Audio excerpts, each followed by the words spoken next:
K평화연구원이 12.3 내란을 막아낸 시민영웅 1000명 찾기 프로젝트를 진행합니다. 비상계엄 선포 이후 국회, 광화문, 남태령, 한남동 공관, 헌법재판소 등지에서 내란을 막고 탄핵 소추를 이뤄낸 시민영웅 1000명을 찾아내 대한민국 민주주의의 역사로 기록하고 시상의 본보기로 삼음으로써 민주주의를 더 널리 확산하기 위한 프로젝트입니다. 이 과정에 직접 참여했거나 참여자를 추천해 주실 분들은 우측 제보하기 QR코드나 아래 메일로 추천 및 제보해 주세요. 민주시민 여러분의 많은 참여 바랍니다. 뉴스토마토 K평화연구원과 함께 해주실 분들의 추천, 제보 및 후원을 기다립니다. 유튜브 구독하고 실시간 채팅과 댓글을 남기시면 매일매일 7000TTCO를 드립니다. 참여 방법은 통통물 어플을 다운로드하고 회원가입과 로그인을 해주세요. 마이페이지에서 나의 회원 고유 번호를 복사해주세요. 유튜브 구독 후 실시간 채팅이나 댓글창에 고유 번호를 한 번만 입력하면 준비 끝! 지금 유튜브 채팅과 댓글 쓰기 참여하고 7000TTCO 받아가세요.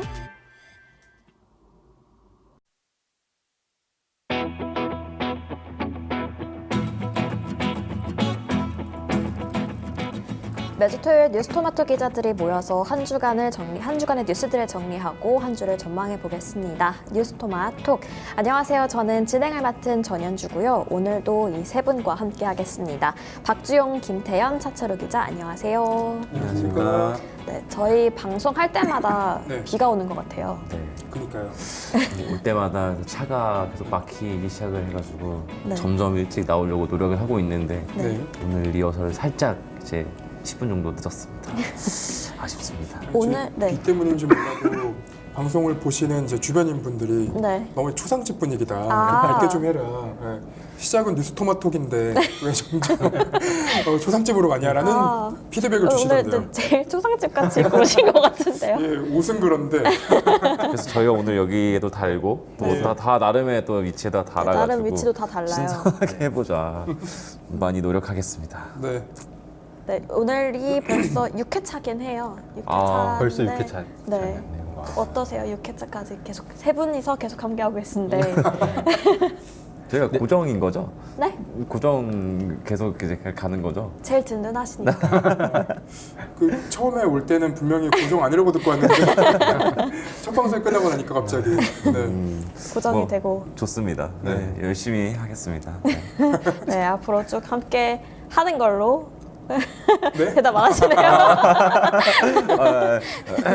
진행해 그럼- 주시죠. 네. 네, 그럼 성급하게 좀 오늘의 이슈로 넘어가 보도록 하겠습니다. 민주당과 국민의힘 모두 후보 등록을 마쳤고 이 국민의힘 당초 좀 많은 인원이 나올 것으로 예상이 됐는데 11명이 출사표를 던져서 결국은 8명이 경선을 치르게 됐고 민주당은 뭐 이재명, 김동연, 김경수 이렇게 3파전으로 치르게 됐습니다. 이 이야기부터 좀 해봐야 될 것 같은데요. 저희가 이제 지난주 방송 말미에 국민의힘 경선 통과할 4명 각자 꼽아달라라고 말씀을 드렸었는데 그 네. 꼽으신 후보들 중에 오세훈 시장이 있었단 말이에요. 근데 저희 방송이 끝나자마자 속보가 딱 떴어요. 오세훈 시장 이제 경선 불출마 이렇게 뜨면서 좀 국민의힘 후보들도 너도 나도 이제 그 오세훈 시장을 만나는 행보를 보였는데 이 행보는 좀 어떻게 보셨어요? 그러니까 후보들 스스로 좀 중도 네. 확장이 불가한 걸 알고 있지 않나 일단 이렇게 생각을 해요. 그 오세훈 시장 쪽도 그렇고 이제 대선 후보들도 그렇고 몸값을 사실 좀 키우고 말씀드린 대로 중도 확장을 하고 싶어 하는 건 느껴지는데 네. 뭐 USB까지 받고 뭐 약자와의 동행 뭐 이런 것까지 해가지고 뭐 2년도 강조하고 이런 식으로 했었어요. 그래서 뭐 한동훈 대표까지 하고 뭐 다 만났잖아요. 모든 대선 후보가. 근데 이제 그리고 취재를 좀 해보니까 오세훈 캠프에 있던 분들이 좀 이제 다른 후보들의 이제 캠프로 좀 합류를 하는 것도 있더라고요. 근데 이제 다만 이제 중요한 거는 결국에는 중도 확장이 제일 중요한 게 국민의힘 대선 후보들인데 네. 이게 사실상 뭐 영향력이 있을 거라고는 생각이 들지 않고요. 오세훈 시장이 이제 지난주에 불출마를 했는데 아직까지 이게 반영됐다라는 정확한 지표가 없는 것 같아요. 그래서 어떤 분석을 보면은 뭐 네. 한동훈 대표한테 갔다 뭐 이렇게 있는데 아직까지는 그래도 김문수 후보가 좀 앞서긴 하잖아요. 그래서 그냥 만남 정도가 의의가 있는 게 아닌가 이렇게 생각이 좀 듭니다. 만남 정도만 의의가 있고 뭐 오세훈 네. 시장의 불출마나 또 유승민 전 의원의 불출마가 뭐 특정 후보에게 유불리는 아직 나타나지 않았다 뭐 이렇게 보고 계시는 건가요? 그렇죠. 그- 이 판은 저희가 이제 뭐 내란 사건이 진행되는 동안 계속 똑같이 얘기를 했지만 네.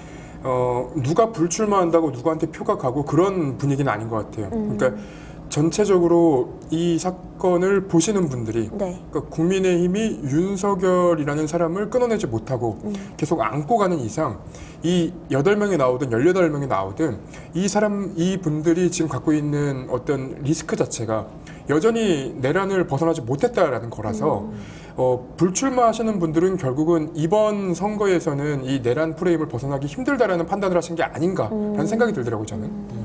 그렇죠. 그 정도 맞고 실제 오세훈 캠프 내부에서는 네. 그 한덕수 출마론, 차출론 때문에 이 점이 좀 어느 정도 영향을 미친 것 같아요. 그러니까 오세훈 시장 입장에서도 국민의힘 경선 후보가 최종적으로 확정이 돼도 한덕수 대행과의 또 단일화가 남아 있는 거잖아요. 네. 이 두 단계를 거쳐야 되는 이 상황에 대해서 오 시장이 조금 부정적으로 본 것 같고. 특히 내부적으로 국민의힘 54명이 연판장을 돌릴 정도로 한덕수 권한대행의 대선으로 나와야 된다, 출마해야 된다는 여론이 국민 내부에서 확산이 되고 있는데 이런 분위기에서 본인이 출발을 해서 어느 정도 대선에서 존재감을 볼 수 있을 것이냐 이 부분에 대한 고민이 컸고 결과적으로 이제 불출마로 이뤄진 거 아니냐 이렇게 좀 보고 있습니다. 내란과 한덕수 출마론 이것 때문에 좀 불출마 선언한 게 아니냐 이렇게 분석을 주셨고요. 저희가 또 이제 국민의힘 후보들에 대한 자세한 지지율 이야기 또 한덕수 차출마론 이 이야기를 이어가 볼 텐데 관련된 리포트 먼저 보고 이야기 이어가도록 하겠습니다. 누가 범진보 진영의 대선 주자로 가장 적합한지 묻는 질문에 국민 50.2%는 이재명 전 민주당 대표를 지목했습니다. 김동연 경기지사는 13.7%의 지지를 받으며 2위에 자리했습니다. 이어 김경수 전 경남지사 4.1%, 김두관 전 민주당 의원 4.0% 순이었습니다. 진보층으로 한정하면 이재명 전 대표의 지지율은 78.7%까지 치솟았습니다. 누가 범보수 진영의 대선 주자로 가장 적합한지 묻는 질문에 국민 14.8%는 한덕수 권한대행 국무총리를 지목했습니다. 김문수 전 고용노동부 장관은 12.5%의 지지를 받아 한덕수 권한대행의 뒤를 이었습니다. 이어 한동훈 전 국민의힘 대표 8.4%, 안철수 국민의힘 의원 6.2%, 이준석 개혁신당 의원 5.7%, 홍준표 전 대구시장 5.6%, 나경원 국민의힘 의원 3.0% 순이었습니다. 보수층으로 한정하면 한덕수 25.5%, 김문수 18.1%, 한동훈 10.7%, 홍준표 7.1%로 4사람이 상위권에 자리했습니다. 6월 3일 어떤 대선 결과가 나오는 것이 바람직하다고 보는지 묻는 질문에 국민 57.2%는 민주당 등 야당 승리를 통한 정권 교체가 바람직하다고 답했습니다. 반면 36.8%는 국민의힘 승리를 통한 정권 재창출이 바람직하다고 했습니다. 정당 지지율은 민주당 46.8%, 국민의힘 32.0%, 조국혁신당 3.2%, 개혁신당 2.3%, 진보당 1.2%로 조사됐습니다. 민주당이 국민의힘의 14.8%포인트 차이로 앞섰습니다. 차기 정부가 어느 곳을 대통령 집무실로 사용해야 한다고 보는지 묻는 질문에 국민 47.3%는 기존 청와대를 지목했습니다. 이어 세종시 정부청사 23.7%, 현 용산 대통령실 20.8% 순이었습니다. 이번 조사는 뉴스토마토가 미디어토마토에 의뢰해 지난 14일에서 15일까지 이틀 동안 만 18세 이상 성인 남녀 1,039명을 대상으로 실시한 결과입니다. 자세한 내용은 중앙선거 여론조사심의위원회 홈페이지를 참조하면 됩니다. 뉴스토마토 박주영입니다. 네, 지난주 대선 관련한 여론조사 리포트 보고 왔습니다. 지난주에 이어서 여전히 한덕수 출마론이 계속되고 있는데 국민의힘 내부에서도 좀 그렇고 국민들의 여론의 반응도 그렇게 좋진 않은 것 같아요.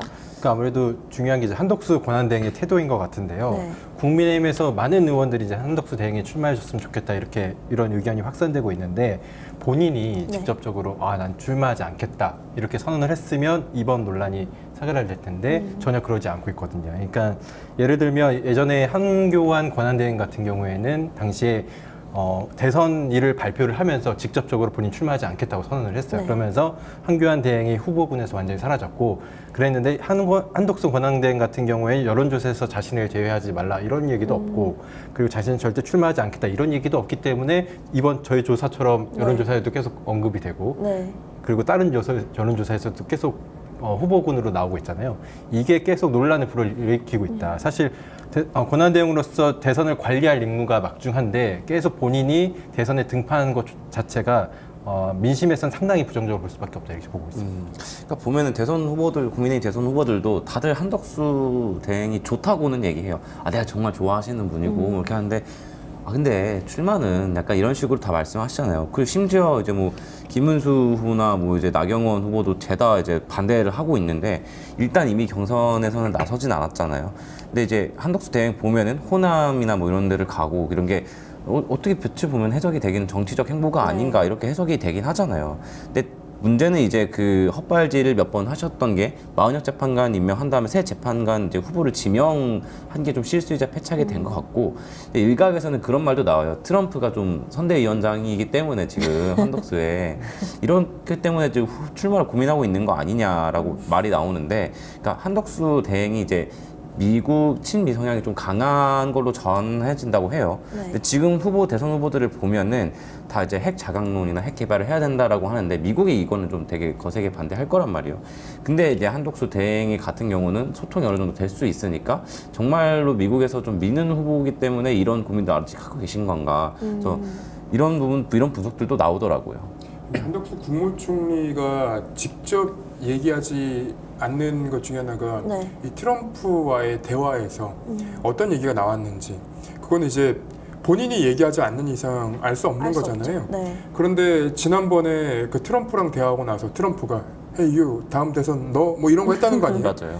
그리고 이번에도 갑자기 트럼프 측에서 한덕수 대행에게 직접 만남을 희망한다는 얘기가 또 나왔어요. 네. 근데 이게 만약에 대선 출마에 생각이 없는 분이라면 굳이 이런 내용들이 나올 필요가 없어요. 정무적으로도 맞지 않고요. 그리고 그 지금 이제 권한 대행이지만 정상 간의 그런 대화 내용이 나온다는 것 자체가 어쨌든 이게 다른 메시지를 내포하고 있는 거기 때문에 결국에는 한덕수 국무총리가 대선에 나올 생각을 가지고 있다라는 신호로밖에 읽히지가 않아요. 네. 그래서 팀킬이라고 봐요. 자기가 지금 중도 확정 국민의힘 못 하고 있는데 네. 그 국힘 후보 지지율만 계속 흡수하고 있잖아요. 이게 지표를 보면. 그럼 빨리 말씀하신 대로 그냥 아니면 아니다, 맞으면 맞다라고 차라리 빨리 밝히시는 게 어떤가 좀 생각이 듭니다. 말씀하신 것처럼 지금 한덕수 권한대행이 범보수 대선 적합도에서 1위를 달리는 조사들이 계속 소속들이 나오고 있는데 이렇게 되면 출마 선언을 한 국민의힘 후보 입장에서도 상당히 난처하고 좀 불쾌할 것 같은 생각이 드는데 혹시 국민의힘 내부 반응은 좀 어떤가요? 그러니까 이제 뭐 60명 정도가 모여서 연판장도 네. 뭐 쓰고 뭐 이렇게 해서 뭐 실제 발표까지는 이어지지는 않았는데 그리고 뭐 지도부에서도 이거 좀 그만해라 이제 경선은 참여 안 한다라고 이제 선은 긋긴 했는데 취재를 좀 해보면은 아니 실제로 좀 이제 한덕수 뭐 괜찮지 않고 대행 뭐 좀 괜찮고 지도부에서도 좀 좋게 생각하는 것 같다 뭐 다양한 후보가 있으면 괜찮지 않냐 이런 식으로 반응은 있어요. 근데 중요한 거는 대선 후보들이 다 반대를 한다는 거잖아요. 그렇죠. 다 주인공이 되고 싶어 하니까 네. 그런 점에서 지금은 뭐 아예 계속 반복해서 말하지만 출마한다 안 한다를 확실하게 좀 이제 결정을 해야 이것도 정리가 될 것 같다라는 생각이 듭니다. 아니 그 트럼프 측에서 한덕수 총리에게 직접 만나고 싶다고 희망했다라는 얘기는 네. 그 박민영 국민의힘 대변인이 얘기를 한 거거든요. 근데 이게 이제 이 상황이 부적절하다고 생각이 드는 게 그리고 국민의힘 입장에서도 너무 답답하다는 생각이 들 수밖에 없는 게 한덕수 국무총리는 국민의힘 대선 경선에 나오지 않아요. 그럼 무소속으로 나온다는 얘기인데 네. 무소속으로 나오는 후보를 지지하는 거는 지금 이미 대선 경선이 진행되고 있는 과정에서 이건 해당 행위로 볼 수 있는 거예요. 그런데 국민의힘의 내부에 있는 분들이 자꾸 이제 한덕수 국무총리가 좋은 후보다라고 얘기를 하니까 이거는 이제 지지자들 입장에서도 굉장히 혼란스러운 거예요. 그렇죠. 무소속을 찍으라는 거냐? 한덕수는 그러면 그 국민의힘에 돌아온다는 얘기냐? 그럼 경선은 무슨 의미가 있냐? 이런 이제 논리 전개로 갈 수밖에 없죠. 그러니까 그런 분석도 있어요. 이제 국민의힘 의원을 만나서 얘기를 직접 들어봤는데 이 지금까지 뭐 시간을 계속 끌면서 기다리고 있다가 국민의힘 대선 후보가 최종으로 결정될 때 네. 그때 한덕수 대행이 짠하고 나타날 수 있다. 그럼 부전승 같은 그렇죠. 느낌이네요. 컨벤션 효과가 있으니까 한덕수 대행이 뭐 무소속으로 출마를 하든 그런 컨벤션 효과를 이용해서 그때 단일화를 시도하려고 할 텐데 그렇다고 해도 최종으로 후보가 된 사람이 이 사람 동의하겠냐 이런 부분에서 또 당이 분열이 우려된다라고 좀 말씀을 해주시더라고요. 이번 주에는 조금 한덕수 대행이 출마하지 않겠다라는 입장이 나올지 이 부분도 좀 계속해서 지켜봐야 될 것 같습니다. 또 이번 주 초반에 좀 논란이 됐던 게 이 반명 빅텐트와 관련해서 좀 논란이 됐었는데 우선은 뭐 이준석 의원도 그렇고 비명계 인사들도 이 반명 빅텐트에는 참여하지 않겠다 이렇게 입장을 밝히면서 이 반명 빅텐트 조금 동력을 얻기는 쉽지 않아 보입니다. 사실 우리가 앞에 반자가 들어가서 성공한 예가 그렇게 많지 않아요. 그러니까 이준석 의원이 그렇게 좋아하는 삼국지를 예를 들면 네. 우리 삼국지 보면 반동탁 연합 네. 있잖아요.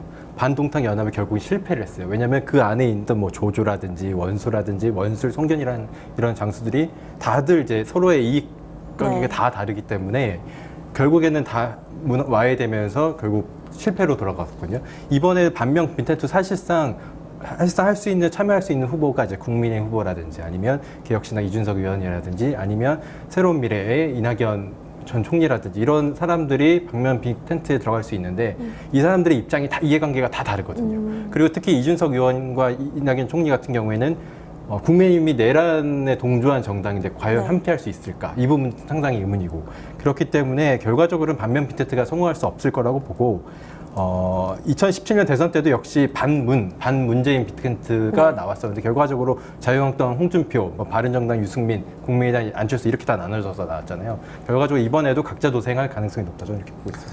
그러니까 어떻게 보면은 당의 입장에서 보면은 이게 배신자들의 모임, 약간 이렇게 좀 분류가 될 수 있잖아요. 뭐 이낙연 뭐 전 총리나 뭐 유승민 전 의원 같은 경우도 실제로 움직임은 있는 것 같아요. 제가 이제 새로운 미래 측에 또 취재를 해봤는데 네. 그쪽에서도 뭐 출마를 결정하지 않은 분들, 뭐 김두관 뭐 전 의원이나 뭐 아니면 유승민 전 의원이나 심지어 오세훈 시장까지 좀 접촉을 해봤다라고 이렇게 말을 하더라고요.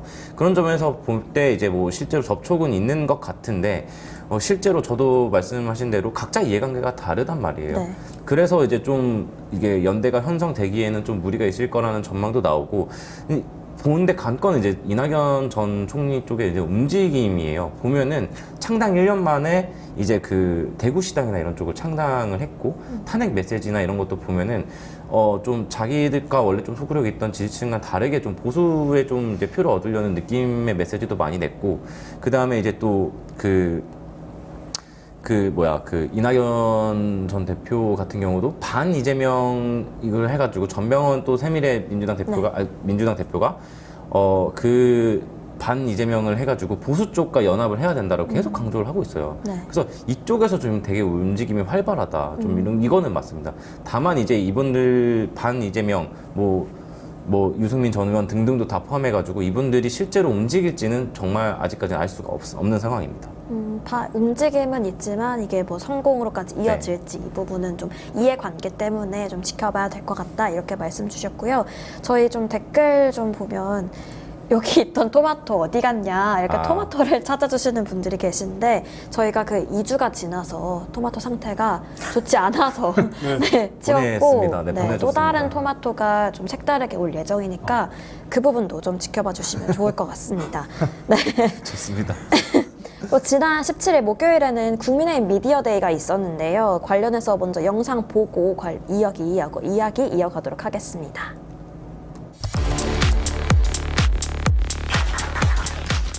예, 반갑습니다. 요즘 세상에서는 정치도 재미가 있어야 됩니다. 그래서 이 정치의 웃음과 재미를 선사해야 많은 국민들의 관심을 받을 수 있을 것이다 이렇게 생각을 합니다. 이재명 후보 세워놓고 나머지 후보들이 들러리서는 경선이기 때문에 아마 국민적 관심사가 우리보다는 훨씬 덜할 것이다 이렇게 생각합니다. 지금 우리의 상대가 될 이재명 후보와 완전 대척점에 있습니다. 완벽하게 범죄와 비리와 거짓말 이것을 바로 적대해서 이길 수 있는 후보가 바로 유정복입니다. 이재명의 전체주의, 퍼주기 독재를 막고 국민 통합과 시대 교체를 반드시 이루어야 합니다. 안녕하십니까. 김문수입니다. 저는 이재명을 꺾으려고 출마를 했습니다. 상고 출신 영양자가 삼성의 별이라는 임원이 된 것도, 야당의 국회의원을 여당의 특위위원장으로 만든 것도 보수 정당의 담대함 덕이었습니다. 자기 형님 공인회계사 이재선 씨가 자기를 반대한다고 해서 정신병원에 감금을 하려고 했습니다. 그래서 박정희를 들고 나왔습니다. 왜? 박정희 대통령이 무에서 유를 만들어서 대한민국을 세계 10번째 가는 나라를 만들었습니다. 나경원이 증명해내겠습니다. 거리에서 피눈물 흘린 여러분들의 시간이 결코 헛되지 않았음을 반드시 증명해내겠습니다. 홍준표 정권을 선택할 것이냐, 이재명 정권을 선택할 것이냐, 양자택일로 국민 앞에 한번 물어보고자 합니다. 비리와 부도덕과 부패가 만연한 나라로 갈 것이냐, 정의가 강물처럼 흐르는 그런 나라로 갈 것이냐, 선택의 여지를 국민에게 물어보고자 합니다. 여러분, 저는 민주당과 180대 1로 싸워서 이긴 경험이 있습니다. 제가 이길 것이라는 것을 믿어주십시오. 이재명의 숲에 숨었을 때 우리 국민의힘이 받아칠 수 있는 유일한 후보가 접니다. 제가 이길 수 있습니다. 이기는 선택입니다. 여러분, 우리가 이깁니다. 네, 하나, 둘, 셋, 국민 픽! 국민의힘 픽!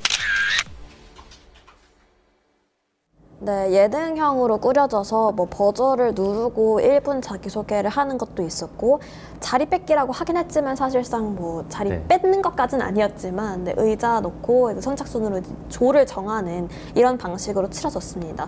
철호 선배는 이 현장에 직접 가셨었죠? 네, 일단 사람이 굉장히 많아서 네. 정신이 진짜 하나도 없었고 이게 이재명으로 시작해 또 이재명으로 끝난 미디어 데이였어요. 보통 근데 이제 미디어 데이라고 하고 뭐 거기서 이제 축구, 야구나 이렇게 한다라고 하잖아요. 네. 근데 그러면은 좀 이제 뭐 질문도 각자 하면서 네. 어떻게 뭐 내가 가장 뭐 무서운 후보는 뭐 이런 직구준 질문도 하고 이러는 건데 근데 그런 게 딱히 없었거든요. 그래서 할 이야기가 좀 그렇게 없었나. 그리고 1분이 아니고 30초 자기소개로 했어야 된다. 8명이나 되니까 네, 네. 너무 길었다. 그래서 뭔가 좀 따라하려고 구색만 갖춘 뭐 그런 느낌? 그런 게 좀 어색하다는 생각이 들었고요.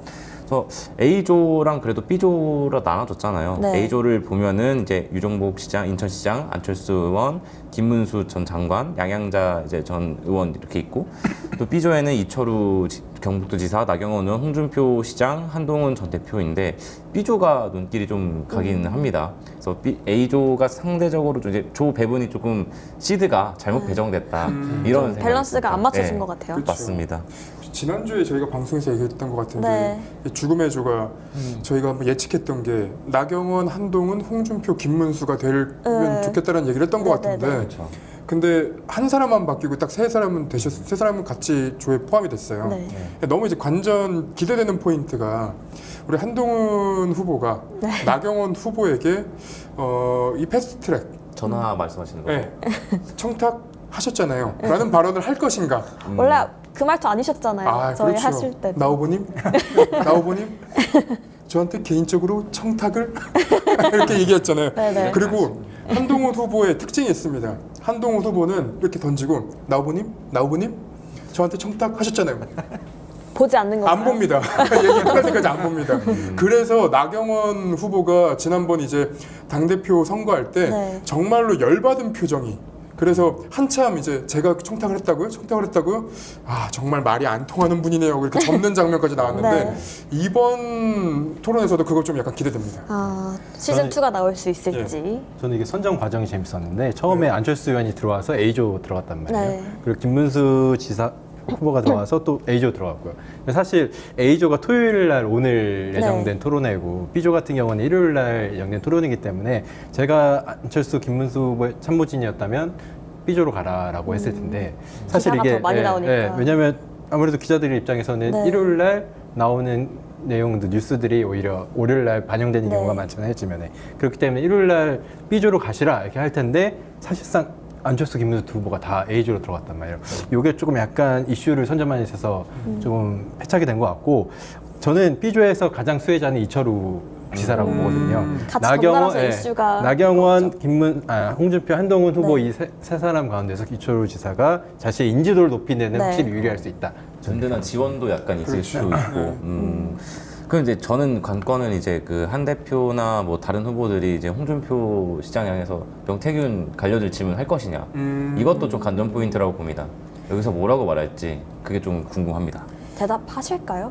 아 근데 안 할 가능성도 없죠. 왜냐면 그 대선 경선 때는 네. 이슈가 대선 토론에서 나와버리면 커지거든요. 네. 그래서 지난번 대선에서는 그 이낙연 그 당시 후보가 이재명 대표에게 대장동 건을 얘기하면서 지금도 대장동 사건에 관련된 얘기가 나오면 야, 이거 민주당에서 먼저 나온 얘기 아니냐라고 이제 계속 나오거든요. 네네. 근데 마찬가지로 이번에도 명태균 이슈를 가지고 그 토론회에서 거론이 되고 그게 검찰 수사로 넘어가면 그때부터는 이제 명태균 이슈에 대해서 비판이 나왔을 때 국민의힘에서 방어할 얘기가 없어요. 이거 국민의힘에서 나온 얘기인데 왜 이렇게 나올 수밖에 없거든요. 네. 자칫 팀킬이 될 수 있기 때문에 나오기 어렵다. 그렇죠. 그래서 전 다만 이제 한동훈 후보에 관해서는 네. 그 당원 게시판 논란이 아주 크게 나오지 않을까. 네. 당원 게시판 논란이 아직까지 하나도 풀린 게 없거든요. 네. 근데 제가 취재를 해보니까 이 국민의힘 내부에서 이 당원 게시판과 관련해서 민사소송을 하려는 분들이 계신 것 같더라고요. 그래서 그게 만약에 진행이 되고 나면 또 한 번 이제 폭풍이 불러일으켜지지 않을까. 네. 저희도 이미 B조 얘기만 하고 있습니다. 네, A조는 그래도 이제 청년 미래를 네. 이제 국민의힘에서 힘들이고 있는 청년 네, 미래를 공들이고 가지고 있는 좀 이 얘기를 합니다. 그래서 관심을 가져야 될 것 같습니다. 저는 안철수 후보가 너무 아쉬워요. 갖고 있는 거는 많으신 것 같은데 네. 시작부터 절어가지고. 유명해졌죠. 그게 또 이제 시작부터 하셨고 가지고 온 걸 읽으셨는데 또 네. 거의 뒤에서 두 번째로 이제 타이머를 누르셔가지고 거의 꼴찌를 또 하셨거든요. 그래서 열심히 그래도 하셨을 텐데 시간도 좀 잘 맞추셨으면 어떨까라는 생각이 들었습니다. 그 이재명 후보 그 발언이었죠. 네. 절었던 네. 부분이. 이재명 후보의 뭐 이렇게 이재명 후보의 뭐였죠? 약간 홍보가 안 했는 뭐 이런 거였어요. 너무 안타깝습니다. 네. 이렇게 각종 밈과 또 영상 그리고 뭐 거친 발언들이 쏟아지는 걸 보면 확실히 뭔가 대선이 오긴 왔다 이런 생각이 들긴 하는데요. 뭐 나경원 드럼통을 비롯해서 뭐 안철수 나니가스키를 비롯해서 각종 많은 발언들과 영상이 쏟아졌는데 세 분께서는 후보들의 발언이나 아니면 뭐 캠페인 중에서 이번 주 중에 좀 눈여겨보셨던 부분 있으실까요? 그러니까 저도 이제 드럼통 말씀하셨던 드럼통이 가장 생각이 나는데 드럼통을 계속 했는데 나경원 의원 저는 이제 그 하루에 주유를 4번 했다 이런 논란이 예전에 있었잖아요. 네. 그래서 5천만 원. 맞습니다. 그래서 이게 드럼통 한 대 기름이 몇 리터 들어갈까 계산을 해봤는데 네. 206리터 정도 들어간다고 하더라고요. 근데 사실 이제 나경원 의원 같은 경우가 무섭다고 계속 프레임을 이제 강하고 있는데 무서우시면은 비판도 하시면 안 되는 거 아닌가요? 약간 이렇게 생각이 들고 또 김문수 장관이 팔굽혀펴기를 70개를 하는 영상을 또 봤어요. 그래서 저도 70개는 조금 힘들다. 근데 뭐 군인 때는 이제 했는데 72개가 특급 전사를 딸 수 있는 조건이거든요. 그래서 거의 근접했는데 2개 정도는 더 늘리셔야 될 것 같다. 이렇게 말씀드리고 싶고요. 그리고 배우 공유 사진을 나란히 올리셨잖아요. 네, 뭐 오른쪽이 좀 더 이제 공유랑 뭐 비슷하다, 약간 이런 느낌인데. 공유 팬으로서 참을 수 없는데요. 그렇죠. 그래서 이건 너무 나갔다 이런 생각이 들었고 말씀하신 대로 안철수 의원이 나니가스키 그거 네. 전 사실 애니메이션을 안 봐서 잘 모르는데 뭘 좋아해 약간 이런 네, 네. 뜻인데. 이러지 않는 걸 좋아합니다. 네. 그래서 이러지 않으셨으면 이게 좋겠습니다. 사실 유튜브 영상을 안철수 의원이 그 2030 보좌진한테 자율적으로 해서 해봐라라고 했다고 해요. 근데 이걸 보고 상당히 흐뭇해하셨다는 반응이 있어요. 보좌진들의 작품인 거죠. 보좌진들이 이렇게 많은데 상당히 흐뭇해하셨다는. 그러니까 말씀드린 대로 이제 대선이 짧기 때문에 이런 네네. 온라인 밈이나 SNS를 활용할 수밖에 없는데요. 다 결국에는 청년 표심을 잡기 위한 이런 노림수인데 기억나는 게 진짜 딱 이런 나니가스키 그리고 드럼통이 기억나긴 하는데 좀 그래도 좀 심한 게 아닌가 이런 생각이 좀 듭니다. 저는 그 나경원 후보와 김문수 후보가 네. 저기 햄버거 회동을 했잖아요. 네네네. 거기서 이제 햄버거 회동을 하는데 뒤에 청년들을 쫙 깔아놓고 4열 중대로 같이 이렇게 걸어 내려가는 게 야 이거는 뭘 의미하고 싶은 건가? 저는 그걸 보면서 사실 노상원 햄버거 회동밖에 생각이 안 났어요. 군인들처럼 4명 딱 줄 맞춰갖고 내려가고 그리고 이걸 사가지고 보통 이제 한 명씩 갖고 가잖아요. 네네. 4명이서 이걸 같이 들고 가는데 이게 뭐를 하고 싶은 거지? 이게 뭐지? 이 생각밖에 안 들었어요. 잘못된 캠페인. 저는 그리고 어제 한동훈 전 대표가 이제 비전 대회 때 의상을 이제 뭐 지난해 12월 3일 계엄 때 자기 입었던 복장을 그대로 입고 왔더라고요. 그게 좀 인상적이었는데 그러면서 한 얘기가 이제 윤석열이 이제 보내드려야 된다라고 했어요. 근데 사실상 본인이 그 복장을 하고 와서 오히려 윤석열을 다시 한번 떠올리게 하고 이제 보내드려야 한다는 발언이 조금 약간 앞뒤가 안 맞지 않나. 그리고 지지자들 입장에서는 봤을 때는 보내드려야 한다고 하지만 본인이 직접 더 오히려 윤석열에 대해서 비판적으로 상기시키는 그런 발언들을 해서 지지자들 입장에서는 그렇게 좋게 보진 않았을 것 같다는 생각이 듭니다. 좋은 캠페인은 없는 건가요? 뭐 하시겠지만 저 그날 또 이제 제가 또 그 자리에 또 가서 이제 인선 발표랑 이런 거를 들었어요. 근데 보면은 되게 그 50대 여성분들이 되게 많으세요. 네. 위드훈이. 네. 저는 진짜 저도 이제 기자니까 계속 팔로우를 해야 돼서 따라가잖아요. 저를 이렇게 밀고 이렇게 앞으로 나가세요.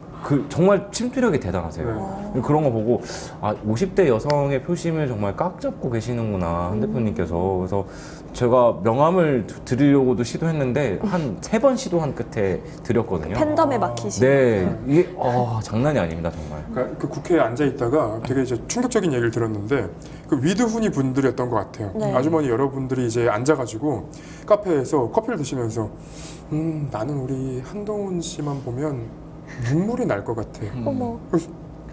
왜 날까요, 눈물이 왜 날까? 그 옆에 분도 이제 궁금했던 것 같은데, 나도 이러시고 가서 물어봤어야 됐는데 도저히 물어보지 못하겠는 거예요. 근데 그날 이제 나왔던 명장면이 한동훈 후보가 그 차에 딱 타지 않고 차 이제 발판을 딱 밟고. 이거 하셨던 거. 그 사진 많이 찍힙니다. 그 장난 아니었습니다. 그 기자회견할 때 항상 저는 약간 이런 게 있거든요. 이런 액션들을 좀 취해서 또 많이 소구력을 얻으시는 것 같은. 맞아요. 그 부분에 또 열광을 하는 거 아니에요? 근데 이제 그 한동훈 후보를 지지하는 이제 국민의힘 의원들이나 아니면 그 국민의힘 내부에서 이 상황을 보시는 분들이 어떻게든 한동훈 후보는 젊은 사람들의 표를 많이 가져오는 것처럼 보이고 싶어 하는데 이 위드훈이의 이제 어머님들이 자꾸 오는 것 때문에 난감하다라는 또 말씀도 하세요. 결국은 그분들이 나이가 뭐 50대, 40대, 50대 혹은 이제 40대는 아니죠. 50대, 60대가 될 텐데 그러면 젊은 이미지가 아니잖아요. 근데 이제 한동훈 후보는 그런 얘기를 잘 안 듣는 것 같아요. 그러니까 물론 국민의힘 후보 중에서는 제일 젊으실 거예요 아마. 네, 제가 알기로는. 그런데 지지하는 걸 보면은 뭐 어머니들도 임영웅 정치랑 연결시키는 절대 아니고 이제 그런 느낌으로 해서 정말 팬덤인 느낌만 좀 강해가지고 이걸 좀 보완할 방법을 좀 찾아야 된다 이렇게 보입니다. 후보들의 고민이 조금 더 깊어질 것 같습니다. 또 제가 조금 인상 깊게 봤던 거는 이 홍준표 후보의 이 편파적인 언론관이 그대로 노출되는 일들이 참 많았었는데 이번에 저희 뉴스토마토도 이 부분에 해당이 됐습니다. 이 부분도 영상 먼저 보고 이야기 이어가도록 하겠습니다. 뉴스토마토 이효진입니다. 그 페밀리즘 강조하셨는데 구체적 뉴스토마토 기자십니다. 네. 그 나중에 질문하세요. 지금 서로 고소 중입니다. 그 페밀리즘 그러니까 강조하셨는데 내가 마지막에 내가 질문 받아줄게요. 자, 그다음 지금 뉴스토마토 편집국장하고는 형사고소 중이기 때문에 나중에 내 질문 받겠습니다. 해주셨고요. 뉴스토마토 기자. 자, 이제 뉴스토마토 기자분 기다리셨으니까 마이크 드리겠습니다. 네, 뉴스토마토 이효진입니다. 걱정하신 것과 다르게 정책 질문하겠습니다. 그 페밀리즘 강조해서 말씀하셨는데 구체적인 실행 방안 있으신지 궁금합니다. 페밀리즘에 대한 구체적 실행 방안. 페밀리즘? 예. 좀 이따가 밝힐게요. 오늘 전체 대강만 이야기하는 거고. 네, 어떻게 보셨어요? 홍행랑, 주랭랑과 홍준표가 홍준표가 주랭랑 쳤다. 아니 이거를 공식적인 질문이고 첫 질문 순서였던 걸로 이제 알고 있거든요. 근데 이거 가지고 첫 질문부터 그렇게 해버리면은 내가 마음에 드는 언론사 질문 받을 게가 뭐가 다릅니까? 그래서 뭐 고소 중이어가지고 한다고 하는데 아니 그 다른 거 물어보겠다는데 페밀리즘 뭐냐 이렇게 물어보겠다는데 그걸 가지고 고소 중인데 그 너는 질문 안 받겠다랑 뭐가 달라요 지금? 그래서 난 뭐 만약에 그게 아니면은 그 얘기를 자기가 먼저 고소 중이라는 얘기를 꺼내지 말고 그 질문에 대해서만 답했으면은 끝날 문제 아니에요? 안 그러니까 더 논란이 되고 더 문제가 커지는 거죠. 제발 저랬던 것 같아요. 뭐 명태균 얘기하지 않을까 싶어서 좀 피하고 싶으셨던 것 같아요. 그렇죠. 찔린 거죠. 네. 그리고 윤석열 씨가 대통령으로 있는 동안 문제가 됐던 게 그 잘못된 언론관이었거든요. 네. 그때 제가 이제 윤석열 씨가 대선 후보가 됐을 때쯤부터 쭉 취재를 해서 아마 고발 사주 관련한 것들도 저도 이제 같이 그 보도를 했었는데 고발 사주를 맨 처음 보도했던 회사에 대해서 마이너 언론 그런 것들이 이제 문제가 됐었어요. 네. 뭐 마이너 언론, 메이저 언론에다 제보해야지 왜 마이너 언론에 제보했냐, 이거 찌라시 아니냐, 뭐 이런 식으로 얘기를 했었는데 그거 고발 사주 사건 결국은 사실관계는 다 드러났거든요. 네. 근데 지금까지 단 한 번도 사과한 적이 없습니다. 근데 마찬가지로 이 홍준표 후보가 지금 보여준 언론가는 홍준표 후보가 만약에 대통령이 된다고 했을 때 언론을 어떻게 대할지, 자기에 대한 의혹들에 대해서 어떻게 그걸 돌파해 나갈지를 보여주는 장면이라 사실 이 부분이 굉장히 부적절한 거죠. 저는 어떤 특정 언론에서 좌표를 찍어주는 거라고 생각하거든요. 어제도 보면 오마이뉴스 기자도 질문을 하고 뭐 JTBC, MBC도 기자도 질문하는데 처음에 뉴스토마토 기자와 오마이뉴스 기자가 했을 때 마지막에 질문을 받겠다고 했어요. 적대적인 언론에 대해서는 마지막에 질문을 받겠다고 하고 JTBC 질문을 하니까 저기도 좀 하고 MBC 기자고 여기도 좀 그걸 가지고 나중에 다 받겠다고 마지막에 받겠다고 했거든요. 그러니까 이거를 특정 언론사에 대해서 그 지지자들이 다 보고 있지 않겠습니까? 뭐 여러 국민들도 보고 있고 이쪽 언론사의 기자들은 내가 어떤 발언을 해도 조금은 껄끄러워. 그리고 또 뉴스가 뭐 정당한 뉴스가 아니야 이런 식의 그 뉘앙스를 풍기는 식의 이제 질문을 받는 대응하는 태도였기 때문에 상당히 좀 문제가 될 걸로 보고 있습니다. 그 찔렸던 거고 만약에 찔렸어도 오히려 이렇게 대응 안 해가지고 뭘 질문할 건데라고 역으로 먼저 물어봤다면은 정책 이야기 할 겁니다 하고 이제 했을 것 같은데 그러면은 그대로 질문 이어가고 약간 이렇게 했으면 되는 거 아닌가. 그걸 가지고 이제 이런 식으로 하면은 뭐 나중에 가가지고는 정말 진짜 뭐 다 거르겠다는 소리밖에 안 되는 것 같아가지고 이건 좀 되게 좀 유감을 표명합니다, 진짜.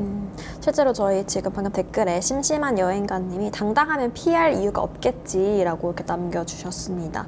확실히 그 좀 잘못된 언론관을 보여준 것 같고 이 부분도 사실 지지자들과 국민들은 모두 보고 있는 거고 선택할 때 다 반영이 되는 거거든요. 그래서 좀 계속해서 지켜봐야 될 것 같습니다. 다음 좀 민주당 얘기를 해봐야 될 것 같은데 어제 지상파 토론회가 있었는데 그렇게 뭐 공방전은 없이 진행이 됐던 것 같아요.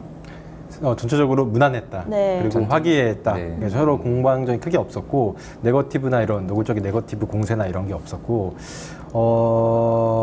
아무래도 이제 민주당 경선 판세가 이재명 대표가 상당히 앞서했기 때문에 긴장감이 떨어지긴 했죠. 근데 다만 이제 좀 약간 포인트가 있다면 이재명 대표가 증세나 뭐 중도 보수 발언 그리고 분배보다는 성장 등에 좀 중점을 두는 발언을 했었고 사실상 이 경선 때부터 집토끼보다는 산토끼를 잡는데 달려나가겠다 이런 의지가 좀 보였어요. 그리고 김경수 후보 같은 경우에는 예전에 언급했던 대로 착한 2등 전략을 고선에 쓰고 있다. 뭐 이재명 대표가 정책적인 부분에서 상호 보완하는 측면의 정책들 제시를 계속했고 김동연 지사 같은 경우에는 김경수 후보보다는 좀 더 나를 세우는 분위기는 했어요. 근데 다만 이게 뭐 정치적으로 뭐 이재명 대표의 사법 리스크나 도덕성에 대해서 문제를 제기한 게 아니라 정책적으로 나를 세우는 분위기예요. 정책적으로 이 부분이 좀 다르고 그렇다 이런 식으로 하기 때문에 근데 전반적으로 크게 무난했고 뭐 나쁘진 않았다 이렇게 좀 보고 다만 좀 국민들이나 지자분이 보시기에는 약간 좀 긴장감이 떨어지고 약간 재미없어서 지루했다 이렇게 좀 보실 수 있을 것 같아요. 저는 그래도 그중에서 당의 정체성을 좀 얘기한 부분에 좀 관심이 갔는데요. 이재명 후보는 이제 말씀하신 대로 민주당이 중도 정당이라고 말을 했고 그 다음에 보수 영역들 일부 책임져야 된다라고 했어요. 그리고 김경수 후보는 한국 사회 문제 해결에 좀 주목하자고 했고 그다음에 김동연 후보는 진보 가치를 유지하면서 실용적 방법을 이야기했거든요. 그래서 이 부분에서 그래도 같은 민주당 내에서도 각자 다른 노선을 이야기하면서 이걸 가지고 좀 통합을 좀 할 수 있으면 좀 더 좋겠다, 시너지를 낼 수 있겠다라고는 생각이 들었습니다. 그래서 이 부분에 좀 주목했었습니다.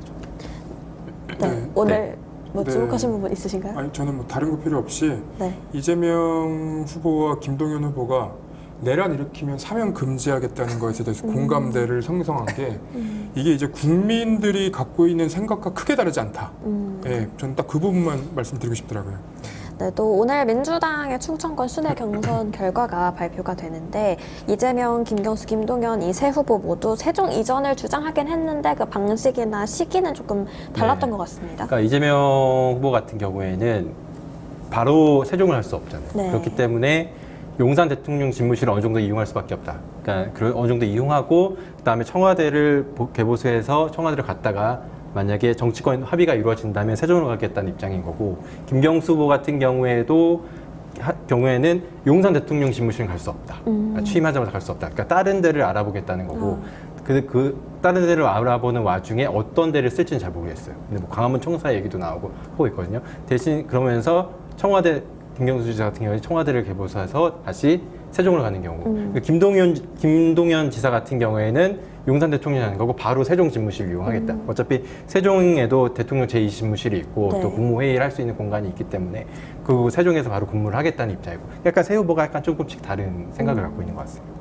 저희 지금 화면에는 뭐 국민들은 기존 청와대에 대한 선호도가 제일 높게 나오긴 했는데 차기 대통령의 집무실은 뭐 계속해서 세종 이야기로 나오면서 좀 세종 이전에 무게가 실린다 이렇게 봐야 될까요? 그러니까 저는 개인적으로 저도 세종으로 이전하는 게 맞다고 봐요. 그러니까 수도권, 지방 분권화 측면, 국토 균형 발전 측면에 세종으로 가는 게 맞는데, 근데 현실적으로 세종으로 가기가 쉽지는 않은 상황이에요. 예전에도 노무현 정부 때도 헌법 문제로 세종으로 가는 게 문제가 됐었고, 그래서 아무래도 민주당 내부에서 고민이 많은데, 만약에 이재명 후보가 민주당이 집권하게 된다면 용산 대통령실을 어느 정도 일시적으로 썼다가 청와대를 개보수한 이후에 최고위원 개보수한 이후에 청와대에서는 대부분의 임기를 청와대에서 보낼 것 같아요. 네네. 왜냐하면 세종으로 간다고 해도 세종의 대통령실을 새로 만들어야 되고 하는 절차가 있기 때문에 어느 정도 임기는 청와대에서 보낼 것 같다. 이런 게 제 생각입니다. 저는 세종을 가보지는 않았는데 거기 주차가 조금 많이 힘들다고 하시더라고요. 현실적인 문제네요. 정말 현실적인 네. 문제를 말씀드리는 거예요. 지금도 주차가 어렵다고 하는데 국회 출입 기자들이 혹시 가거나 다수가 이동을 하면은 이 문제를 먼저 좀 해결하면은 가는 데는 동의합니다. 이 문제가 주차 되게 중요하게 생각하시나 봐요. 현실적이지 않나요? 이게 현실적인 문제가 중요하잖아요. 네. 주차는 어디든 주차단이 있는데 주차를 합니다. 네. 근데 저는 다른 것보다도 지금 차기 정권이 들어왔을 때 그 도청 문제가 좀 해결이 됐을까 저는 의문이 있어요. 그러니까 윤석열 정부에서 지금 뭐 관저인지 아니면 이제 대통령실인지 그냥 구분을 할 수 없을 정도의 도청이 있었을 거라고 지금 추정이 되는 상황인데, 네. 심지어 그때 이제 미국에서 도청을 한다는 것을 알았음에도 우리 정부에서는 별다른 해결책을 발표한 적이 없거든요. 네. 우방국이 그렇게 하니까 뭐 괜찮다는 식으로 이제 답변을 했었기 때문에 차기 정권에서는 그런 식으로 갈 수는 없거든요. 그러니까 이 정권이 이상하고 비정상적이었던 거지 모든 정권이 다 그랬던 것도 아니었고요. 네. 그래서 그 부분을 해결하기 전까지 대통령실을 이용하는 것도 저는 불가능할 것 같은데 이 문제를 어떻게 풀어갈지도 좀 지켜봐야 될 것 같습니다. 계속해서 지켜보기로 하고요. 저희 댓글 중에 문순희 님이 자전거 타고 다니시라고. 저 집이 저기 밑에 위쪽이라고요? 아니 파주. 예, 서울보다 위쪽에 있는 네. 파주인데 세종까지 자전거를 타고 가면은 다음 날 도착할 것 같은데. 거의 뭐 허벅지가. 그렇죠. 운동 열심히 감사합니다. 운동 시켜주셔가지고. 네, 또 저희가 좀 이번 주 또 놀라웠던 소식이 윤어게인이라는 이 윤석열 탄핵심판 변호인단의 창당 해프닝이라고 봐야 될 것 같은데, 이 창당을 보류하긴 했지만 이 소식 좀 어떻게 보셨어요? 이기적이라고 생각했습니다. 이기적이다. 네, 파면된 사람이잖아요. 네. 파면된 대통령이라고 존중을 해주고 싶지만 파면된 사람 아닙니까? 근데 사실 이제 자기가 받는 조사에 좀 집중하시라고 좀 말씀드리고 싶고 이게 또 현실적으로 얘기하면은 마감이 한창 진행될 때쯤에 이게 또 이렇게 해서 정신없이 이렇게 할 것도 지금 많은데 이렇게 됐고 이게 사실은 이제 기자들끼리 이제 같이 이제 그 워딩이 내는 거 공유하는 방을 꿈이라고 하는데 그분께서 초대가 돼서 저한테도 이제 뭐 초대가 됐냐고 물어보시더라고요. 네. 그분 초대가 됐다고. 그래서 실제 이제 뭐 초대까지는 저는 안 되는데 무작위로 500명이 초대가 됐거든요. 이제 거기에 이제 꿈이에 소속된 기자께서 자기 번호 어떻게 알았냐 이렇게 했더니 뭐 어디 의원 통해서 지금 했다 약간 이렇게 했다는 거예요. 개인정보 무단 그렇죠. 수집 아닌가요? 맞습니다. 그래가지고 강력하게 좀 항의를 하고 그 방이 바로 폭파가 된다고 하죠. 없어지고 다시 오픈 채팅방을 만들었던 거거든요. 근데 결국 이 창당을 할 수도 있다는 가능성을 내비친 거는 맞잖아요. 이게 결국 윤석열 씨의 탈당과 연결되는 문제인데 오히려 이제 스스로 탈당하겠다 이런 걸 밝힌 것도 아니고 나 당에 더 있을 거야. 그러니까 너네 나 어떻게 할지 너네가 알아서 결정해서 말해. 라고 약간 이렇게 시그널을 준 게 아닌가 이런 것 같아요. 근데 탈당이 뭐 결국에 이뤄질 수도 있을 거라고 저는 생각하는데 지금 사용하지는 않을 것 같아요. 왜냐면은 네 죄송합니다. 국힘은 그 컨벤션 효과로 되게 재미를 많이 봐온 당이란 말이에요. 네. 이준석이 당대표로 할 때, 이준석 의원이 당대표로 할 때, 그리고 윤석열 씨를 영입할 때, 그다음에 이번에도 한덕수 대행까지 다 컨벤션 효과를 해가지고 이런 일시적인 효과를 되게 잘 활용하는 것 같은데 이런 탈당도 계속 좀 길게 끌고 가면서 더 요구가 높아졌을 때, 당내에서도 목소리가 높아졌을 때 그때 해서 컨벤션 효과를 하면서 중도층을 노리겠다는 전략이 아닌가까지는 생각이 들었습니다. 그리고 사실 굳이 신당을 창당 안 해도 네. 윤석열 씨와의 뜻과 철학이 맞는 정당이 있어요 이미. 자유통일당이라고 있기 때문에 크게 신당을 창당 굳이 안 해도 네. 그 당에 뭐 들어가실지 안 들어가실지 모르겠지만 해도 충분히 정당 역할을 할 수 있지 않을까 싶습니다. 근데 그날 톡방 만들어졌을 때 사실은 저는 국민들을 조롱한다고 봤거든요. 왜냐하면 그 톡방 윤어게인 톡방이었는데 그 톡방의 비밀번호가 1203이에요. 네. 12월 3일이었던 거잖아요. 네. 그래서 국민을 조롱하니 거기에 들어가시는 분들이 이 톡방을 조롱하기 시작합니다.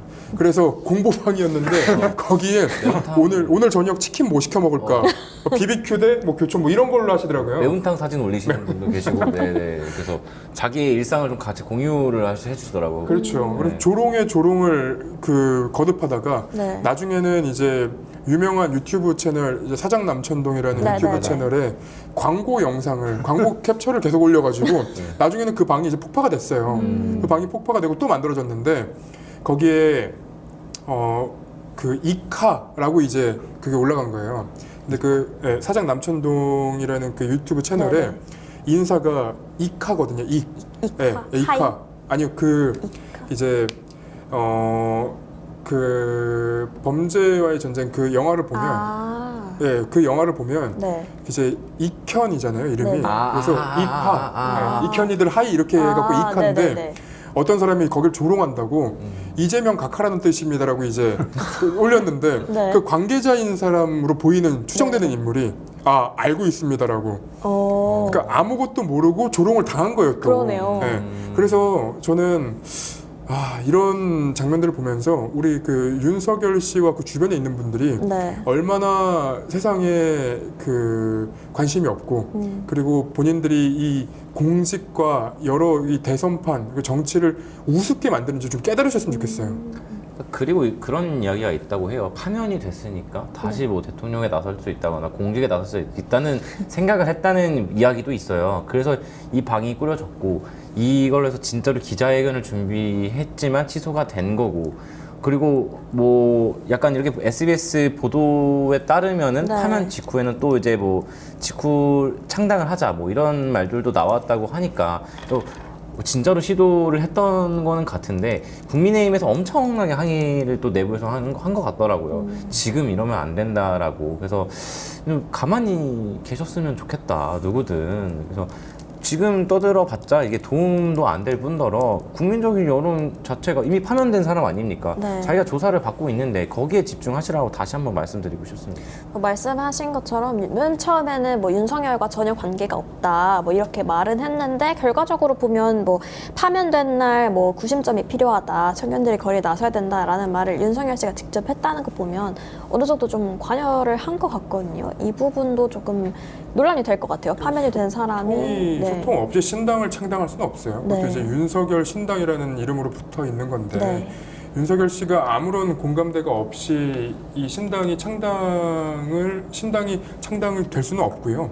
이 과정을 보면 어떤 느낌이었냐면 윤석열 씨가 대통령직을 수행하고 있을 때의 모습과 굉장히 유사해요. 그러니까 밑에 있는 누군가가 실행을 하고 이거 이제 간을 보고 여론이 안 좋아지면 이 밑에 있는 사람들만 책임지고 떠나면 되는 상황. 네. 그래서 지난번에 그러니까 이번 창당 때도 결국은 윤석열 씨의 변호사들이 책임을 지고 끝이 났는데 이전에도 비슷한 상황들이 많았습니다. 뭐 5세 입학이라던가 아니면 120시간 근무라던가 네. 이런 이제 상황들이 발생을 하고 심지어 이제 뭐 의료 대란 사건까지도 의료 파업까지도 결국은 윤석열 씨는 아무런 책임을 지지 않고 윤석열 씨 외에 밑에 있는 사람들이 알아서 한 것처럼 지금 돼 있는 상황이라 네. 그 부분은 윤석열 씨가 검찰에서부터 해왔던 모습이었고 그게 이제 대통령직에 와 있다 보니 대통령직에서는 책임지고 그냥 그거를 다 이제 덮어주거나 아니면 밀고 나갈 검사들처럼 그런 사람들이 없으니 윤석열 씨 본인의 문제가 자꾸 드러나는 거다라는 생각밖에 안 들더라고요. 뭐 말씀해주신 것처럼 뭐 국민의힘 내부에서도 윤석열 신당에 대한 반응은 굉장히 안 좋았거든요. 그래서 초반에는 과연 이 대선 과정에서 국민의힘이 윤석열과 결별할 수 있을까 뭐 좀 회의적인 반응들이 많았는데 이제는 조금 결별해야 되는 거 아니냐 이런 목소리가 좀 나온다고 봐야 될까요? 내부에서? 그러니까 뭐 하려면은 진작에 빨리 했어야겠죠. 박근혜 시대도 이제 그렇게 했었고, 근데 지금까지 시간을 끌고 있는 거는 다시 뭐 좀 아까도 말씀드렸지만 결별을 언젠가는 해야겠지만 결별 효과를 극대화할 시점이 언제일까라고 좀 또 고민을. 컨벤션 효과를 좀 네, 보고 맞습니다. 있다고 봐야 될까요? 이 효과를 좀 근데 뭐 효과가 크진 않겠지만 나름의 효과를 네. 이제 발휘할 수 있을 때 그때 좀 결별을 하지 않을까 생각이 들고요. 그때가 올까요? 그때가 와야죠. 12월 4일에 하지 않은 이상 더 이상 기회 없는 거 저희가 아닙니까? 1주년 기념. 박근혜 탄핵 때도 네. 그랬지만 탄핵의 강 넘기가 쉽지 않거든요. 이게 사실 탄핵 결별을 하는 게 사실 선거란 연이어 패배를 해야 그 당에서도 이제 어느 정도 문제가 됐음을 인식하고 이제 탄핵을 넘을 수 있는데 당장 대선이 있고 내년 지방선거가 있잖아요.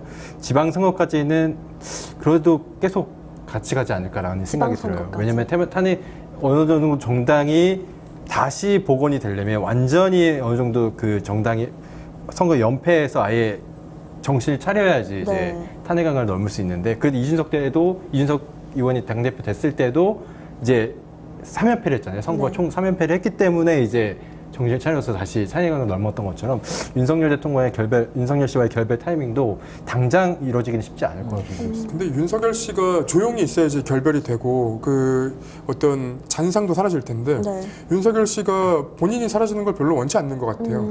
존재감이 너무 크십니다. 그렇죠. 네, 너무 크시고 여러 의미로 너무 크시고 이별하고 싶어하지 않는 것 같아요. 근데 그러니까 자기가 오히려 좀 되게 당당한 느낌이잖아요. 그렇죠. 약간 파면됐음에도 불구하고 내가 이기고 돌아왔다 약간 이런 느낌으로 3년 했건 뭐 5년 했건 뭔 차이냐. 이게 도대체 정말 나라를 위해서 뽑은 대통령이 나라를 위해서 뽑았던 사람인 건데 이런 당당한 태도를 가지고 있다는 게 아직도 좀 경악스럽다고 좀 표현을 하고 싶습니다. 네, 저희가 사실 대선 얘기 말고도 굉장히 많은 이야기를 준비를 하긴 했는데 대선 이야기 하다 보니까 벌써 1시간이 흘러서 마지막으로 저희 항상 하는 다음 주 전망이죠. 다음 주 전망 한 줄씩 듣고 마무리하도록 하겠습니다. 누가 먼저? 제가 네. 항상 제가 막내 먼저. 이제 저는 이제 토론회가 이제 당장 이제 네. 오늘과 내일 국민의힘이 있으니까 이제 B조에 이제 집중이 될 것 같아서 이제 B조의 이제 정치 이제 공방, 4명의 사각관계 이제 약간 이런 거에 좀 주목을 하고 싶은데요. 아무래도 계속 말씀드렸던 것처럼 B조에 좀 그래도 존재감 있는 사람들이 몰려서 여기서 살아남아야 된다라고 이제 하고 싶습니다. B조에서 살아남아야 된다. 네. 죽음의 조. 네. 저는 이번 주도 다음 주도 대선 경선은 이재명 경선이다. 왜냐하면 국민의힘에서 이번 경선 이번에 이제 후보들 뭐 미디어데이 하는 동안에도 네. 이재명이라는 이름을 얘기 안 한 후보가 1명 내지는 2명밖에 없었던 것 같아요. 그 중에 너무 웃겼던 게 이제 양양자 후보가 트럼프가 무서워하는 사람 누구? 양도채. 그러면 누가 후보가 돼야 됩니까? 그랬더니 관중석에서 나경원 이렇게 나와가지고 너무 웃겼는데 아무튼 그 정도로 이제 존재감 없는 분들만 이재명 후보에 대한 얘기를 하지 않고 네. 본인의 정책을 얘기해서 그건 이제 거의 관심도 많이 못 받았어요. 네. 근데 다음 주에는 더 심해질 겁니다. 왜냐하면 비조가 그러니까 죽음의 조 토론회가 진행될 때 서로를 공격하지 않으려면 외부로 화살을 돌려야 되거든요.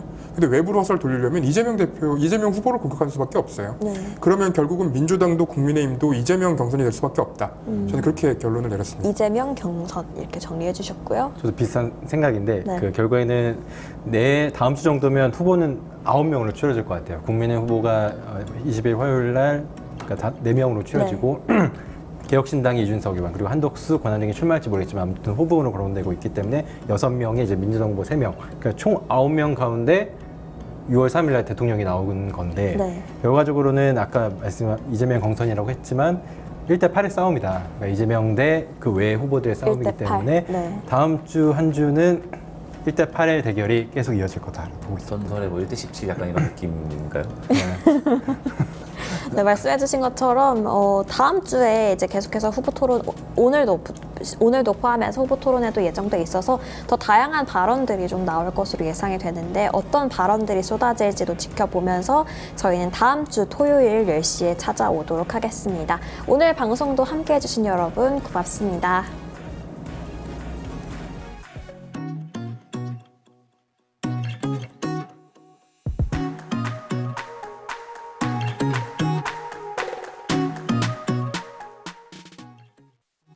뉴스토마토 K평화연구원이 12.3 내란을 막아낸 시민영웅 1000명 찾기 프로젝트를 진행합니다. 유튜브 구독하고 실시간 채팅과 댓글을 남기시면 매일매일 7천 TTCO를 드립니다.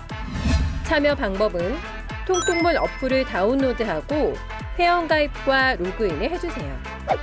마이페이지에서 나의 회원 고유 번호를 복사해주세요. 유튜브 구독 후 실시간 채팅이나 댓글창에 고유 번호를 한 번만 입력하면 준비 끝! 지금 유튜브 채팅과 댓글 쓰기 참여하고 7천 TTCO 받아가세요. 뉴스토마토 K평화연구원이 12.3 내란을 막아낸 시민영웅 1000명 찾기 프로젝트를 진행합니다.